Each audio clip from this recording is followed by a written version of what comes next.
Salut, c'est Maxence, bienvenue dans cette 5e vidéo sur la série sur la location en courte durée. Donc là on arrive à la moitié de la série. Comme je te disais, il y aura à peu près 10 vidéos sur ce sujet pour te permettre de lancer ta location en courte durée. Donc comme si tu n'as pas vu les vidéos d'avant, n'hésite pas à les regarder. Donc je te les mettrai dans la description sûrement, ou sinon tu vas sur ma chaîne YouTube, tu les trouveras relativement facilement. Et je te l'explique dans l'ordre chronologique en fait toutes les étapes pour faire ta première location en courte durée. Dans cette vidéo, on va parler de la copropriété, comment gérer les copropriétaires et la copropriété, parce que c'est vrai que c'est un sujet qui est très sensible. Donc on va commencer à l'aborder assez rapidement. Après, je ne peux pas l'aborder vraiment en détail, parce que c'est vraiment un sujet qui demande à être approfondi. Du coup, j'aurai pas le temps parce que ça va vraiment demander trop de temps. Donc ce que tu peux faire, c'est regarder dans la description, il y a mon programme qui t'accompagnera de A à Z pour générer tes premiers milliers d'euros. Et on parlera en détail de la copropriété, et ça c'est très important. Et n'hésite pas aussi à t'abonner sur ma chaîne YouTube pour recevoir 2 vidéos sur la location en courte durée par semaine pendant cette série, et 2 vidéos au sens général sur l'immobilier après ça. Donc la toute première chose que tu as à faire avant que je réponde aux questions, c'est de toujours regarder le règlement de copropriété pour être sûr que tu puisses faire de la location en courte durée.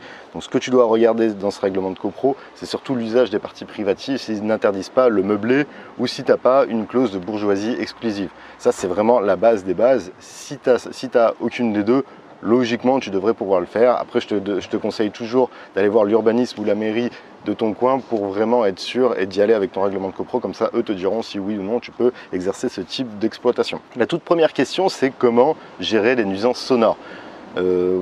Ça c'est vrai que ça va être un peu problématique. Tu vas avoir beaucoup de personnes et tu auras des personnes qui seront plus ou moins respectueuses et qui feront plus ou moins de bruit. Donc ça c'est toujours un petit peu compliqué.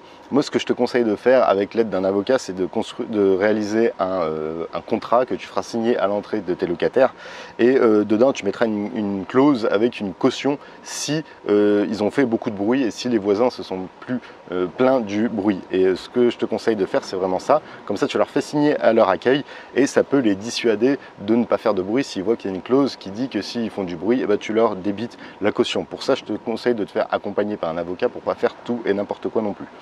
Sinon, ce que tu peux faire, c'est mettre une caméra. Donc, ça va dissuader, même en termes de bruit, ça peut dissuader. Moi, je l'ai essayé dans un appartement et c'est vrai que ça dissuade énormément les caméras, parce que du coup, les gens vont peut-être penser qu'il y a un micro et du coup qu'ils vont entendre le bruit. Donc ça peut vraiment dissuader. Après ça, tu peux pas la mettre n'importe où, tu peux la mettre que dans les parties communes. Donc moi je l'ai mis en l'occurrence dans une division où on a un sas commun et qui est dans les parties privatives, mais c'est les parties communes des parties privatives. C'est un petit sas qui dessert plusieurs appartements.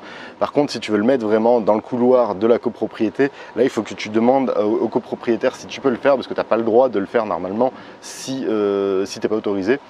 Et aussi, tu n'as pas le droit de mettre au sein même de ton appartement pour respecter la vie privée. Donc voilà, tu peux mettre une caméra si tu as un petit sas commun privatif. Troisième conseil aussi, c'est de bien dire quand toi ou la personne fera l'accueil ou bien l'envoyer par mail si c'est un accueil dématérialisé, qu'il ne faut pas faire de bruit, sinon tu leur retiendras une caution. Donc en fait, on en revient au tout début, quand je te disais de faire un contrat avec cette condition, avec cette clause, dis-le bien à l'oral, et comme ça, là, ça va vraiment les dissuader. Si toi ou la personne qui l'accueille dit, voilà, par contre, nous, on veut respecter tous les copropriétaires, on veut respecter tous les voisins, donc si vous faites de bruit et qu'ils nous appellent, on vous retire tant de la caution. C'est indiqué dans le contrat que vous allez signer maintenant ou que vous venez de signer. Donc voilà, faites bien attention à ça, ne faites pas de bruit, et logiquement, ça va réduire les nuisances sonores. Deuxième question, c'est les voisins en colère. Donc voilà, tu auras toujours des voisins qui vont pas être sympas et qui vont se dire ouais, tu gagnes de l'argent en faisant ça, tu fais chier tout le monde, machin. Enfin voilà,